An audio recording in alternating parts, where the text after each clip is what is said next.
You didn't know that we were listening to radio, did you?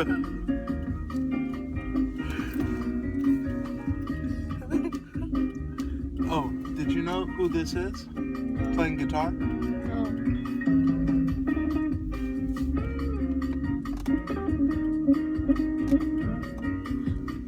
That's Kenny Burrell. He's a jazz guitarist, and he also teaches at UCLA. Oh, cool. So, I saw him walking up and down the halls and stuff. He's a Big time, big deal. And the funny thing is, like, if you see him, he's got white hair, and he has very kind of like sharp Caucasian features, and his skin color is like, he's lighter than Steph Curry. Okay. But he's African American. He's like Clay. Kinda, yeah. So But imagine he had white boy? hair, so it's literally impossible to tell. He's like the whitest black man ever. Yeah. But, Kenny Burrell.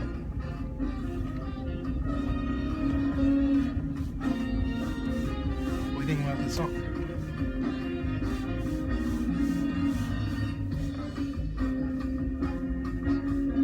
You liking it? So he's a musician and a teacher, huh? Yeah, I never took any of his classes Why? because he worked with the advanced jazz combos. And jazz combo, do you know what a jazz combo is? No. So it's like jazz has different size bands, and the bands can be really huge. And they're called big bands, right? Mm-hmm. Where they have like like big bands. a few dozen people, Mhm. even, you know. And they have much smaller groups where literally there's just 4 dudes most of the time. It's like you got like a piano, Bass. you got a bass, you got a drummer, and like a soloist on guitar or Trumpet. saxophone or trumpet, right? So that's like a jazz combo, and he would work with the combos, like the advanced jazz people. And UCLA had, like, you know, I studied ethnomusicology there, but they had the ethnomusicology jazz concentration. That wasn't me. I wasn't good enough at the drums to play jazz. I mean, I could good pass. enough? Well, I mean, jazz wasn't like what I focused on. I focused on guitar. And I actually wasn't really anywhere near as decent at guitar as I was after getting into school. So really the audition was just to see if I had musicianship. And I more than demonstrated that, but I wasn't good enough for any particular performance major. Like if I tried out for like, piano major or whatever, music performance, I probably wouldn't have gotten in. So there was ethnomusicology jazz and ethnomusicology world music. So I was in world music. I was with all the weird kids who had like ideas about, or just had a lot more interest and exposure into non-Western music. And they had like, they were just very, very liberal arts kids. I was kind of like the odd one out. Me and my friend Mike were the odd ones out. But yeah, saw Kenny Burrell and heard him perform, and the dude was just amazing, just as good like in his advanced age as he is in this. And I think it's probably from a while ago. And he was in his late 60s, I think, when I was there. So he must be in his 70s now. That's cool.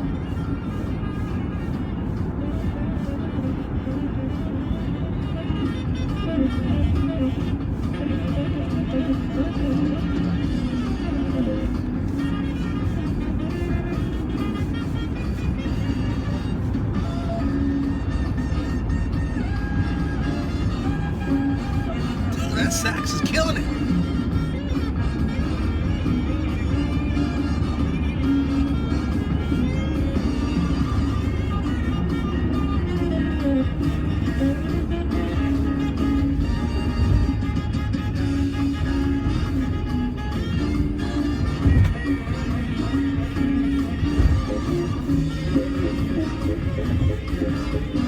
get it, bro.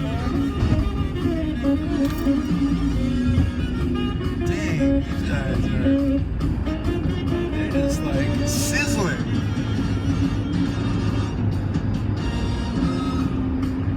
We're gonna get a drum solo? No, I don't think so.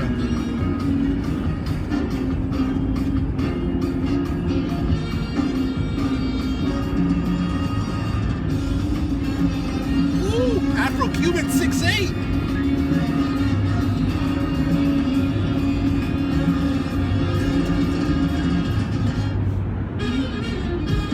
Oh, a little bit of just that duple meter in there.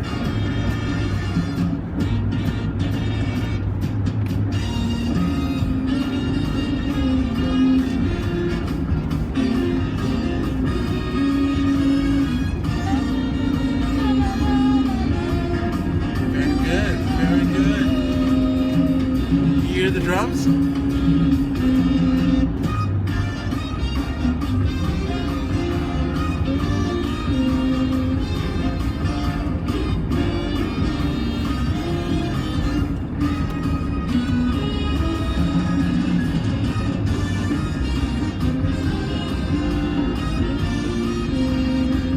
wonder how old this recording is.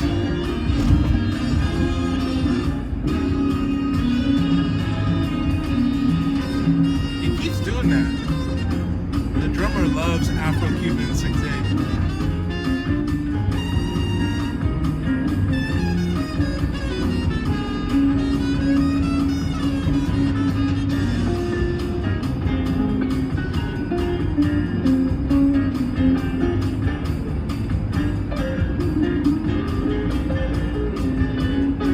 Kenny Burrell. Yep. Kill it, Kenny. So I love it in jazz. They're just like, what is the nastiest note I can play here and get away with it? I'm gonna play it right now. Oh, they're trading.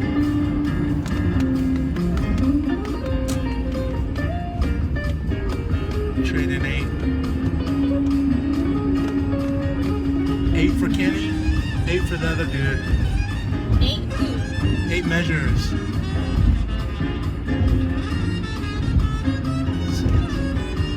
7, 2, 3, 4, 8, 2, 3, 4. Kenny. Right? 6, 7, Man, they got so much talent. 8. Here we go. So now the trumpet guy gets 8.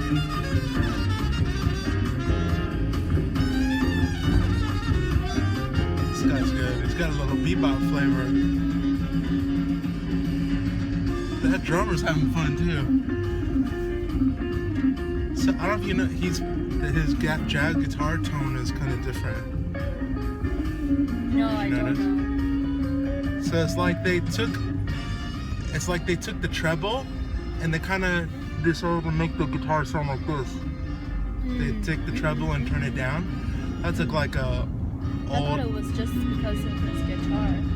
It is. It's partly because of his guitar, and because people adjust it even further. There's the type of the guitar is the most classic like electric jazz guitar is called an arch top. So he plays an arch top, and it kind of naturally has some of that sound already.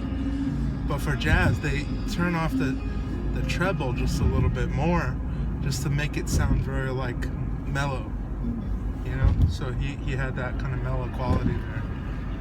But man, that was really good. I like that. We'll just see what comes on next. But Kenny Burrell. The guy says anything. No, it's another song. Sleepy Guy.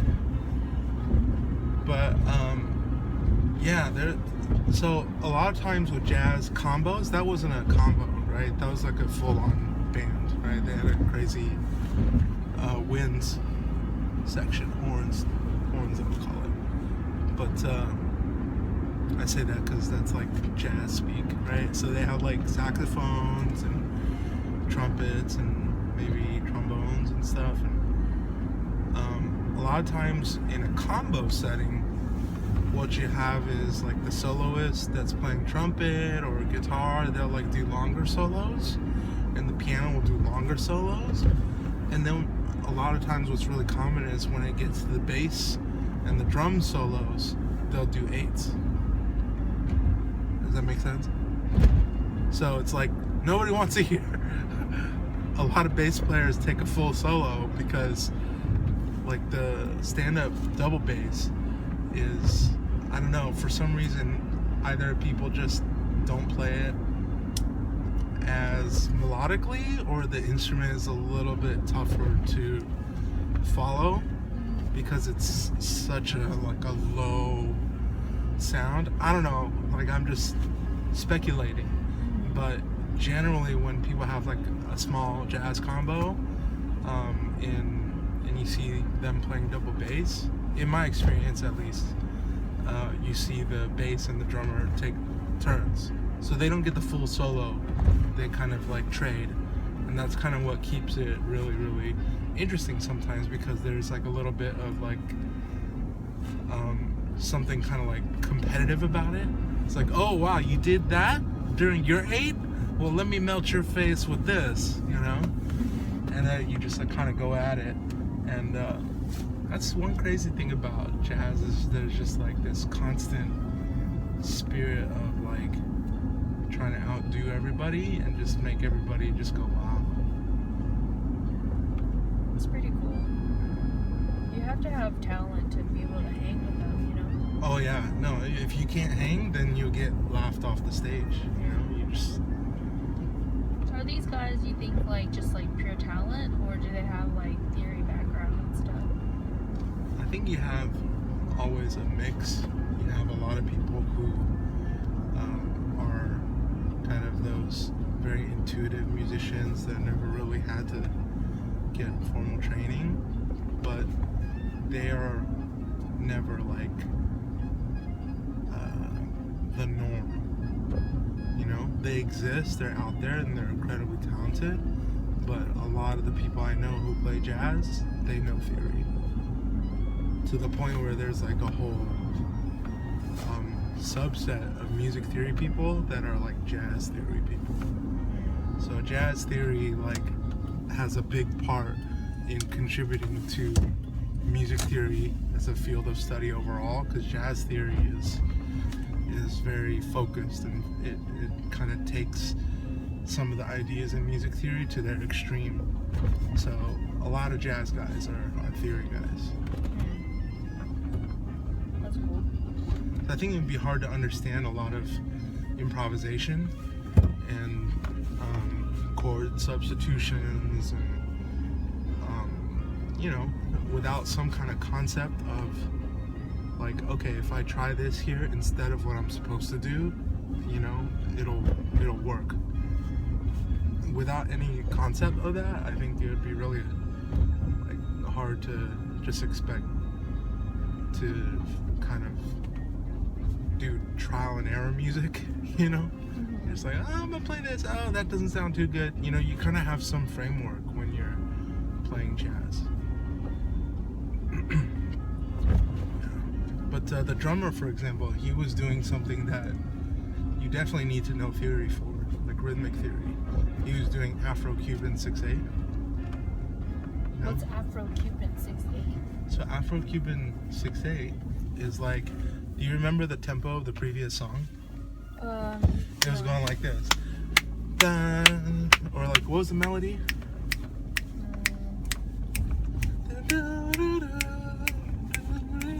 Or something like that. Okay, 1, 2, 3, 4, right? In this time, you could fit 12, 2, 3, 4. 1, 2, 3, 4, 6, 7, 8, 9, 10, 11, 12. That's a Cuban Make sense? 6/8? No, that's not Afro-Cuban 6/8. But to understand Afro-Cuban 6/8, you have to divide 4 into 4 groups of 3. Does that make sense? Okay. So if you divide these 4 into 1, 2, 3, 1, 2, 3, 1, 2, 3, 1, 2, 3, right? You have a total of 12 before it loops. And Afro-Cuban 6/8 is like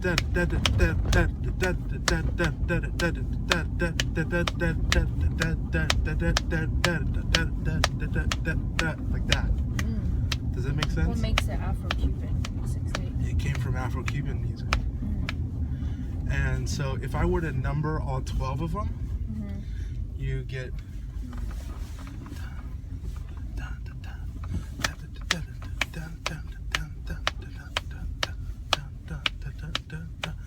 There's like the up. It would be 1, 3,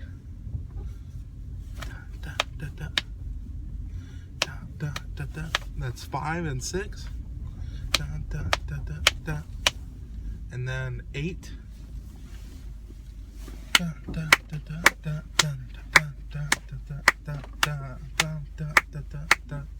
and 10. So 1, 3, 5, 6, 8, 10 on the right hand. And then every other one with the left hand. Wow. Does that make sense? So you got like... That's so cool. Is the left hand like an E? Ow! Oh!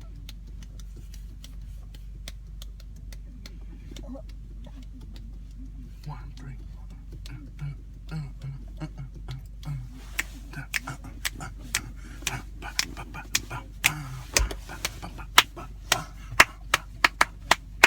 Afro-Cuban 6/8. So does that make sense? And then he would go back and he would go on ba, ba, ba, ba, ba, ba.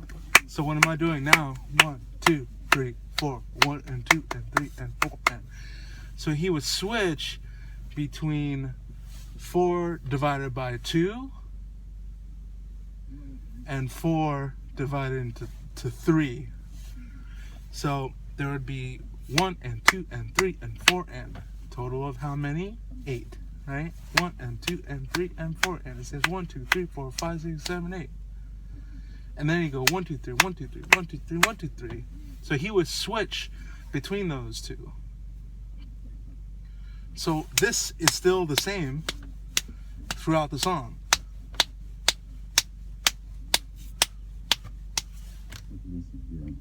Sleepy guy? WGBH Boston. I'm asleep.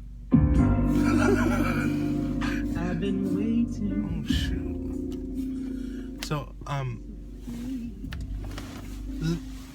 I was answering your question. So the guy switching from the normal duple meter to the triple meter. He's kind of going back and forth. Now in your head you might not know that people have a name for that, but you know what you're doing. And so to answer your question, what is Afro-Cuban 6/8? And do jazz guys know music theory? Afro-Cuban 6/8 is something that happens in the triple. I mean, sorry, in the compound, not duple. It's duple versus compound. Sorry, I mixed up my wording. But jazz guys definitely know theory.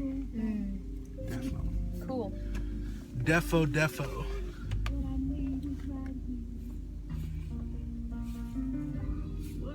I don't know who I did that at.